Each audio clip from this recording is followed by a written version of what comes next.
See how easy that was, Corey? I didn't need $10 million. I just said it.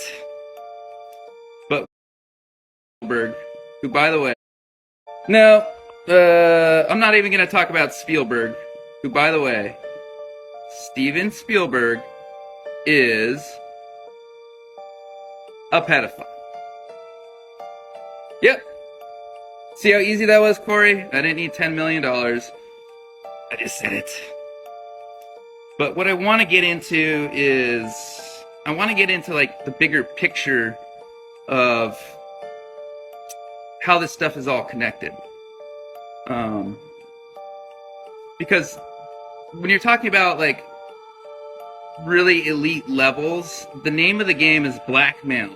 So they want something on you that they can hold over your head so they can basically own you and tell you what to do. And they film it. And then they own you. So that's what runs the whole system, basically. They want compromised people because they're easy to control. Oh, I'm not going to talk about Tom Hanks either, who is also a pedophile. Tom Hanks, folks, is a pedophile. I'm sorry if this is the kind of bursting your bubble, all this information is new, but it's time that this comes out into the open because we are going to change the way everything works, because at the top levels of wealth, of power, the very top levels, these people are just sick and psycho. Look into the Rothschild family. Do some research. You heard it's cannibals. Yeah, there is cannibalism. That's the higher you go, the more sick it gets. And this is the thing. This is what really hurts about the situation, because a lot of people are kind of born into this. They grow up in it. They are abused.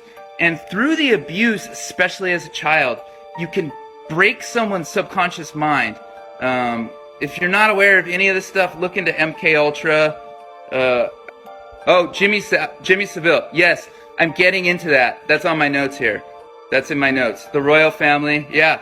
Jimmy Savile raped and murdered hundreds of kids over the course of 3 decades or longer. No one ever looked into it. And he hung out with the royal family. He was knighted. And the reason I want to talk about Jimmy Savile is because this guy, Mark Thompson, he runs the New York Times. Now, Mark Thompson was head of the BBC for years and years and years. They covered up allegations. They covered up abuse.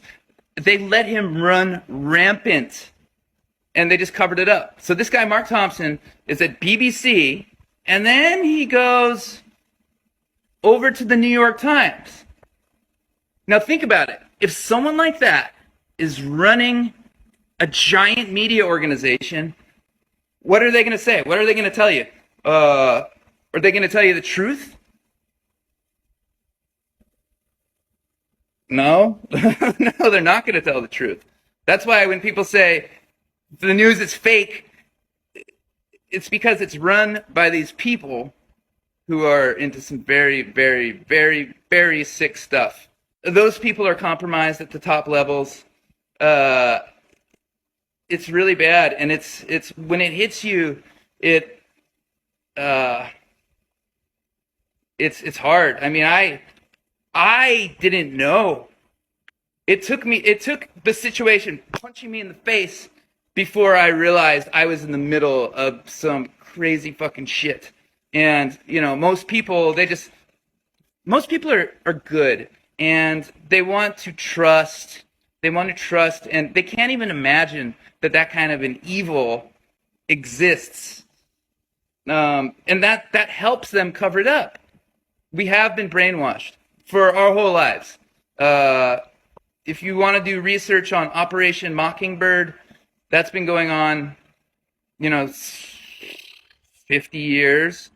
I feel sorry. I feel a lot of empathy for them because they grew up in this shit, and it's trauma, it's abuse, and then then you get the money, and then you get the fame, and it's like, okay, and then all of a sudden you're the abuser, and it sucks, man. It sucks. Like, I really, I have a lot of empathy for both of them, like for anyone who is in that situation. Why don't you show us proof? There's a bunch of stuff I posted on 8chan. And by the way, the proof is in the fucking pudding.